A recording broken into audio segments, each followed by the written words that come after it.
आपकी तरफ से ही सुप्रीम कोर्ट में पिटीशन दायर की गई है जिसमें जुडिशल कमीशन का मुतालबा किया गया है। अब किस तरीके से इलेक्शन में धांधली के ऊपर, दीगर मामलात के ऊपर सुप्रीम कोर्ट जुडिशल कमीशन बनाए, वफाकी हुकूमत को कहे क्या करे? देखिए, सुप्रीम कोर्ट अपने इख्तियारात के तहत भी एक जुडिशल कमीशन मुकर्रर कर सकते हैं और आर्टिकल 184(3) में जहां कहीं सारे मुल्क में बुनियादी हकूक़ की खिलाफ वर्जी हो तो सुप्रीम कोर्ट उसका नोटिस लेकर अपने तौर पर भी कमीशन मुकर्रर कर सकती है और उसकी बुनियाद के ऊपर रिपोर्ट हासिल की जा सकती है और उस पर ऑर्डर हुआ जा सकता है। सो इसलिए हमारा ये कहना है कि इस वक्त जो सूरत हाल है सारे मुल्क के सामने वाज़ेह सूरत हाल है। जिस तरह बुनियादी हकूक़ की खिलाफ वर्जी हो रही है, जिस तरह जुल्म और तशद्दुद हो रहा है, जिस तरह इलेक्शन में धांधली हुई है, जिस तरह इलेक्शन में रिजल्ट्स बदले गया है, जिस तरह जीते हुए को हराया गया है, हारे हुए को जिताया गया है, ये सारे वो चीज़ें हैं जो बड़ी सबके सामने हैं। बहुत सारे एडिटोरियल लिखे गए हैं, बहुत सारे कॉलम लिखे गए हैं, प्रोग्राम हुए हैं। तो ये ही ख़ास बुनियादी वजह बनती है जिसका कि हम समझते थे कि सुप्रीम कोर्ट को सो मोटो नोटिस लेना चाहिए। अच्छा, इसमें आपने गैर मुतासिब जजेस की बात की है कि गैर मुतासिब जजेस पर मबनी हो, तो कौन से ऐसे जजेस हैं जो ना हो उस कमीशन में? देखिए, ये सुप्रीम कोर्ट की डिस्कशन पे छोड़ा है, जिनको वो मुनासिब समझे। हाँ, जिनका कोई बायस ना हो। बहरहाल इसमें हम कोई बात अपने तौर पे नहीं कहते, ये सुप्रीम कोर्ट की अपनी स्वाबदीद है कि जिनको वो मुकर्रर करना चाहे ये वो समझ सकते हैं। उनको बेहतर पता है कि कौन ऐसे जजेस हैं जिनकी कोई बायस या कोई प्रेजुडिस नहीं है किसी मखसूस पॉलिटिकल पार्टी के साथ या उसके खिलाफ। अच्छा, हालिया दिनों में जो तहरीक इंसाफ के कुछ रहनुमाओं की तरफ से तनकीद हुई है वो तो खुद चीफ जस्टिस पर हुई है, तो आप क्या चीफ जस्टिस से मुतालबा कर रहे हैं कि वो खुद देखें कि कौन गैर मुतासिब है कौन नहीं? देखिए, ये एक मुख्तलिफ तरह से ख़दशात का इजहार किया गया है, लेकिन इस पिटीशन में हमने किसी को भी वाज़ेह तौर पर ये स्पेसिफ़िकली ये नहीं कहा कि वो हिस्सा ना बने। हमने तो इसको उनके डिस्क्रेशन पे छोड़ा है कि जिनको मुनासिब समझे और अनबायस्ड जजेस हो उनका कमीशन बनाया जाए। और अगर चीफ जस्टिस उस कमीशन में हो तो आपको एतराज़ होगा? नहीं, हमें नहीं एतराज़ होगा। अगर वो मुनासिब समझेंगे कि वो कमीशन को प्रिजाइड करें तो ज़रूर, जैसे नासिर मुल्क साहब ने 2015 में प्रिजाइड किया था कमीशन को, तो कोई इसमें हर्ज नहीं है। अच्छा, और माजी में जब नासिर मुल्क साहब ने किया और ज़ाहिर इमरान खान साहब का मुतालबा था, जुडिशल कमीशन बना, उसका रिजल्ट आया, आखिर तक भी वो कहते थे कि नहीं हमारा इल्ज़ाम ठीक था, हाँ 35 पंक्चर वाली बात गलत थी, तो इसका फिर जो भी नतीजा आएगा वो मान लेंगे अगर कमीशन बन जाता है प्रोवाइडेड? देखिए, यही है क्योंकि सुप्रीम कोर्ट अगर कमीशन मुकर्रर करेगा और फेयर हेयरिंग देंगे तो बहरहाल कौम के लिए भी अच्छा होगा। सिर्फ पाकिस्तान तहरीक इंसाफ की नहीं है, ये एक मामला जो सारी कौम के सामने है। कौम चाहती है कि इस मामले में जो कि सारे मुल्क में जो इल्ज़ामात लगे हैं, जो चीज़ें सामने आई हैं, उनको सामने रखते हुए जुडिशल कमीशन सुप्रीम कोर्ट के हाज़िर जजेस में से होना चाहिए। और अगर वो कोई इस मामले में इंक्वायरी करेंगे, सारा एविडेंस देखेंगे और उसके बाद कोई रिपोर्ट देंगे तो कोई वजह नहीं है कि उसको कबूल ना किया जाए। अच्छा, इसमें आप एक और मुतालबा कर रहे हैं और वो ये कि सुप्रीम कोर्ट की डिक्लेरेशन की अदम मौजूदगी में कि आर्टिकल 17 के तहत एक पार्टी को उसका जो कॉन्स्टिट्यूशनल राइट है कि उसके पास एक सिंबल हो, इसके अलावा इलेक्शन के अंदर पार्टिसिपेट करने का इख्तियार हो, उससे महरूम किया जा सकता है। अब मसला है कि तो खुद सुप्रीम कोर्ट के 3 रुकनी बेंच का फैसला है कि जिसने इलेक्शन कमीशन के फैसले को ठीक करार दिया और जो पेशावर हाई कोर्ट का फैसला था उसे कलअदम कर दिया। आप सुप्रीम कोर्ट से कह रहे हैं कि इस बात को देखें? जी, वो एक सिंबल की हद तक बात थी। अच्छा, उस पर भी हमारे रिव्यू पिटीशन पेंडिंग है उसके ख़िलाफ़ काफ़ी दिनों की, वो भी हम तवक्को करते हैं कि जल्दी सुनी जाए। और उसके अलावा इलेक्शन तो अब हो गया, अब जो जैसा होना था हो गया। उसमें बहरहाल पीटीआई के सपोर्टेड कैंडिडेट थे, उनको लोगों ने मुंतखब किया। अब सवाल ये है कि उनके रिजल्ट्स बदले गए हैं, उस चीज़ में अंदर इंक्वायरी होनी चाहिए। साहब, और आपने जो दरख्वास्त की है हुकूमतों को मुअत्तल करने की, वो सिर्फ पंजाब और वफाक की हद तक की है, यानी कि सिंध, बलोचिस्तान और खैबर पख्तूनख्वा में तो ज़ाहिर आपकी हुकूमत है, उन पर एतराज़ नहीं है आपको? नहीं, देखिए ना, इसमें कराची में भी हमारा, क्योंकि एमक्यूएम को भी हमने पार्टी बनाया है, वहाँ पर भी ये शिकायत पैदा हुई हैं। इसी तरह पंजाब में शिकायत पैदा हुई है, खैबर पख्तूनख्वा में।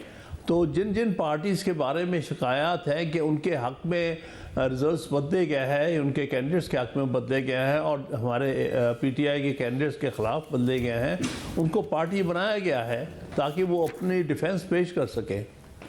और साहब, और इस सूरत में अब आपको लगता है कि ज़ाहिर IMF से को ख़त भी लिखा है इमरान खान साहब ने, फिर IMF के दफ्तर के बाहर एहतजाज किया गया, फिर बैरिस्टर सैफ साहब ने इमरान खान से मुलाकात के बाद कहा कि अमेरिका को एक सख्त पोजीशन लेनी चाहिए पाकिस्तान के इंतखाबात पर, मगर ये सब नहीं हुआ। तो आपकी जो वाहिद उम्मीद है वो पाकिस्तान में या तो इलेक्शन ट्रिब्यूनल्स हैं या फिर सुप्रीम कोर्ट है, यहीं से उम्मीद है आपको? और क्या वो उम्मीद बर आने की भी उम्मीद है आपको? देखिए, जहाँ तक तो ट्राइब्यूनल्स का ताल्लुक है, वो तो मामला बहुत देर के लिए लटक जाएगा। वही यहाँ मकसद नज़र आता है उन अवामिल का या उन क़ुव्वतों का जो चाहते हैं कि इनको फेयर ट्रायल ना मिले, ना वो चाहते हैं कि जल्दी फ़ैसला हो, ताकि जिस किस्म की भी हुकूमतें उन्होंने बना दी हैं पंजाब में, वफाक में, उनको चलाया जाए और ये ट्राइब्यूनल के पास 4-4 साल, 5-5 साल ख़राब हों तो हुकूमतें चलती रहेगी। बाद में बेशक फ़ैसले हक़ में भी आ जाए तो भी क्या है। तो इसलिए मैं नहीं समझता हूँ कि वो एडिक्वेट रेमेडी है। वो जो ट्राइब्यूनल्स है वो तो एक ज़रिया है इस वक्त धांधली पर पर्दा डालने का, और इतनी बड़े स्केल पर जब धांधली हो, जो मुल्क भर, जहाँ सारे मुल्क में शोर पड़ गया हो, हर एक जगह ये आवाज़ आ रही हो कि जी हम जीते हुए थे, हमें हरा दिया गया, हम, और बड़े वाज़ेह चीज़ें हैं। फॉर्म 45 लोग लिए फिरते हैं, फॉर्म 45 को टेबलेट करो तो वो जीते हुए हैं। 3-4 तो मिसालें भी मैंने साथ लगाई हैं, बड़ी प्रोमिनेंट मिसालें, और इस किस्म की बेशुमार मिसालें हैं। तो आप एक दफ़ा ट्राइब्यूनल बनाए तो एक दफ़ा आप एक कमीशन बनाए तो सही, ये सारे मैटर सामने लाए जाएंगे और उससे वाज़ेह हो जाएगा कि कितनी वाइड स्प्रेड जो है रिगिंग हुई है और कितने जो इलेक्ट्रल फ्रॉड किया गया है रिजल्ट्स बदलने में, ये सारी चीज़ें सामने आ जाएंगी। इसलिए मैं समझता हूँ, क्योंकि जो बेचैनी है सारी कौम में, जो सियासी डिस्टर्बेंस है मुल्क के अंदर, इस्तेहकाम, गैर इस्तेहकाम की सूरत हाल जो है वो इसी तरह दुरुस्त होगी कि आप एक दफ़ा कमीशन मुकर्रर करके एक फ़ैसला करें और लोगों को मौका दें कि आपके सामने हक़ाइक़ रखें, ताकि ये जो इस वक्त सारे मुल्क में जो हालत है, जो गैर यकीनी की, वो दूर हो। हामिद खान साहब, आप ज़रा सीनियर लॉयर हैं, आप जुडिशल पॉलिटिक्स को भी समझते हैं, मुल्क की पॉलिटिक्स के जो जुडिशरी पर असरात होते हैं वो भी आपने तारीख़ में देखे हैं। आपको लग रहा है कि क्योंकि हमने तारीख़ में देखा है पाकिस्तान में कि अगर मेरिट पर भी केस बनता हो, उसके बावजूद भी हालात के हिसाब से भी तारीख में फ़ैसले आए हैं। इमरान खान साहब के ख़िलाफ़ एक हफ़्ते में 3 फैसले आ गए, माजी में हमने नवाज शरीफ साहब के मामला देखे थे। आपको लग रहा है कि कम से कम हवा का रुख बदल रहा है? जैसे सुप्रीम कोर्ट से रिमार्क सामने आ रहे हैं, जैसे हाई कोर्ट में अब इनके मुख्तलिफ अपीलें इमरान खान साहब की गई हैं, उसमें रिमार्क सामने आ रहे हैं, या अभी तक आपको नहीं लग रहा है कि कोई हवा का रुख बदल रहा है?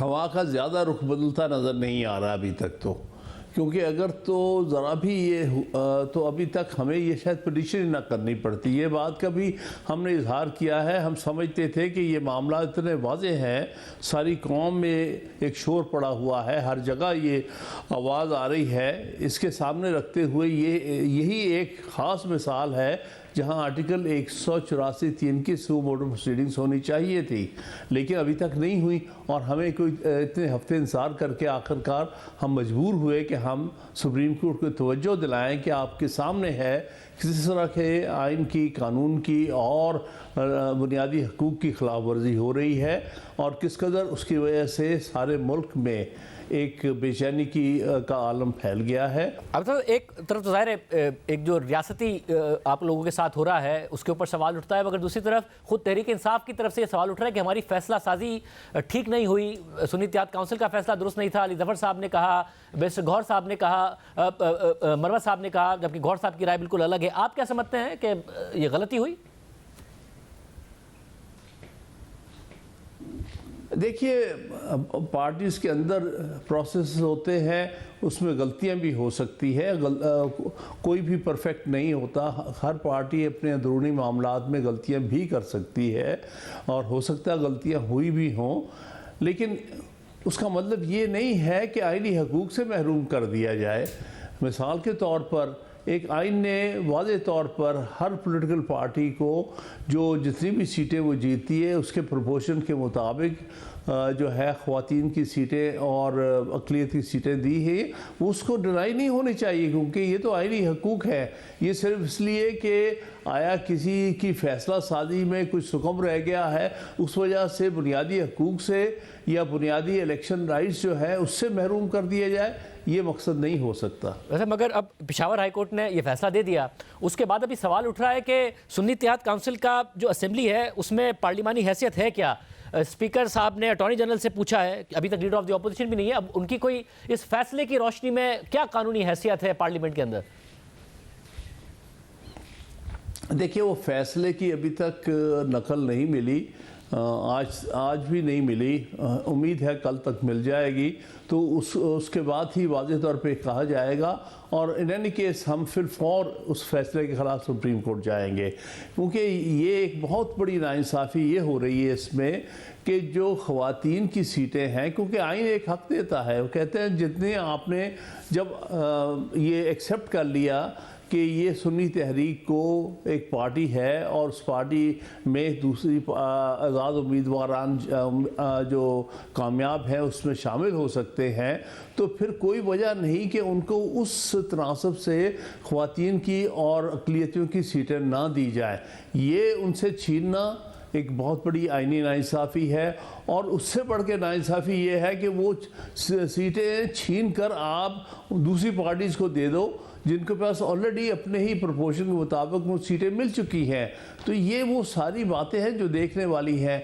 अगर कोई ऊंच नीच या कमी कोताही कोई है भी नहीं, तो उससे आप आइनी हकूक़ को पामाल नहीं कर सकते या आइनी हकूक़ वापस लोगों से नहीं ले सकते या उनको अवाम का दिया हुआ मैंडेट वो उसमें कमी नहीं कर सकते। ये चीज़ें जो है बड़ी वाज़े तौर पर है। उम्मीद है कि सुप्रीम कोर्ट इन सब बातों पर अपना तवज्जो देते हुए जो हकूक़ जिसके बनते हैं उसको उसके हकूक़ के मुताबिक दिए गए।